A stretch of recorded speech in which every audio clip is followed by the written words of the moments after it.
गीता में एक श्लोक है, यदा यदा हि धर्मस्य ग्लानिर्भवति भारत अभ्युत्थानम धर्मस्य तदात्मानं सृजाम्यहम्।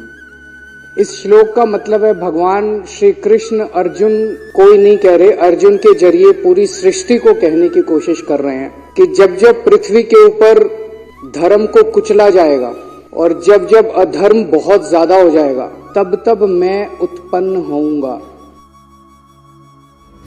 ये कुछ उसी तरह की परिस्थिति है। चारों तरफ अधर्म का बोलबाला है, चारों तरफ इतना अधर्म हो गया है, इतना अधर्म हो गया है, चारों तरफ इतना अधर्म का बोलबाला है कि लोगों को लगने लगा है, आपस में चर्चा करने लगे हैं कि यार अब ईमानदारी से कोई फायदा नहीं है।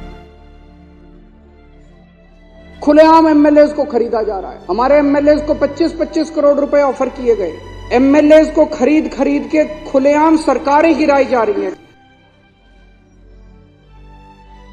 आज हमारे किसान दिल्ली आना चाह रहे हैं, बताओ क्या कसूर है जी? दिल्ली तो कोई भी आ सकता है, दिल्ली तो देश की राजधानी है। किसानों को नहीं आने देते, ना उनकी फसलों का दाम। वो क्या मांग रहे हैं?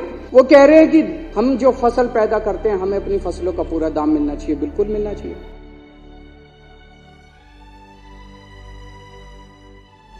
फसलों का दाम भी नहीं देंगे, प्रोटेस्ट भी नहीं करने देंगे। आज इस देश का युवा बेरोजगार है, उसको नौकरी देने के इनके पास कुछ नहीं है, दर दर की ठोकरें खा रहे।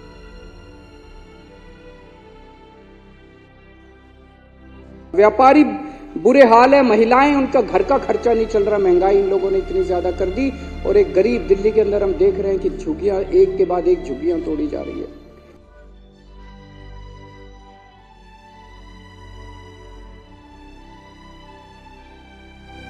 चारों तरफ इतना ज्यादा अधर्म हो गया कि अब भगवान ने तय किया कि मुझे अवतार लेना पड़ेगा। समय आ गया जब मुझे उत्पन्न होना पड़ेगा। पिछले कुछ दिनों की घटनाएं ये दिखाती हैं कि भगवान ने सीधे तौर पे हस्तक्षेप करने की और उत्पन्न होने का निर्णय ले लिया। चंडीगढ़ में मेयर का चुनाव हुआ, सुबह वोटिंग पड़ी। वोटिंग पढ़ने के बाद एक प्रिजाइडिंग ऑफिसर था, पीठासीन अधिकारी अनिल मसीह, इन्हीं का आदमी था। अनिल मसीह तो मोहरा है, पीछे तो वो है। उस दिन इन लोगों ने तय किया कि आज उस हॉल के अंदर द्रौपदी का चीरहरण करेंगे। उन लोगों ने, इन कौरवों ने तय किया कि आज हम जनतंत्र का, भारतीय जनतंत्र का चीरहरण करेंगे। पूरी प्लानिंग करके आए थे।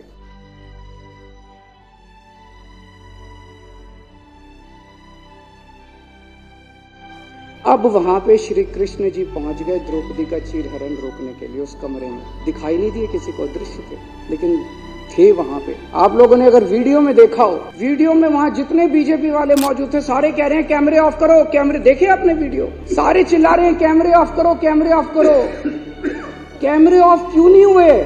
श्री कृष्ण जी वहां मौजूद थे, उन्होंने कैमरे ऑफ किए। इन्होंने पूरी कोशिश करी कैमरे ऑफ करने की। उस दिन कैमरे ऑफ नहीं हुए।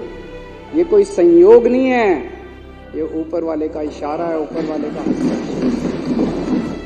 लेकिन जो कुछ सुप्रीम कोर्ट के अंदर घटा उससे कुछ ज्यादा ही बड़ा था। ऐसे लगा जैसे उस सुप्रीम कोर्ट के अंदर भी कहीं ना कहीं श्री कृष्ण मौजूद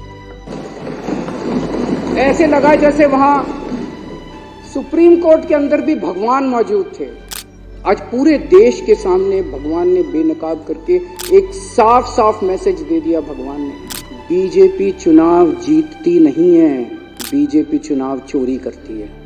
जिन लोगों को लगता था बीजेपी हार नहीं सकती, भगवान ने दिखा दिया कि अगर चंडीगढ़ के मेयर का चुनाव हार सकती है तो बीजेपी देश का चुनाव भी हार सकती है। भगवान ने पूरे देश को एक कॉन्फिडेंस देने की कोशिश करी है कि हिम्मत मत हारो, खड़े हो। तुम लोग एक बहुत बड़े देश के निवासी हो।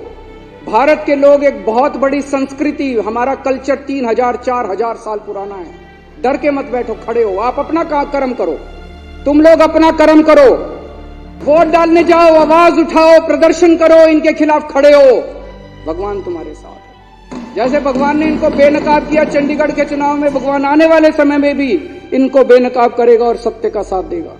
हताश होकर मत बैठो। ये धर्म और अधर्म की लड़ाई है, ये पाप और पुण्य की लड़ाई है। अब आप लोगों को तय करना है कि आप धर्म के साथ हो कि आप अधर्म के साथ हो, आप पाप के साथ हो कि आप पुण्य के साथ हो। भारत माता की जय श्री राम, जय श्री राम।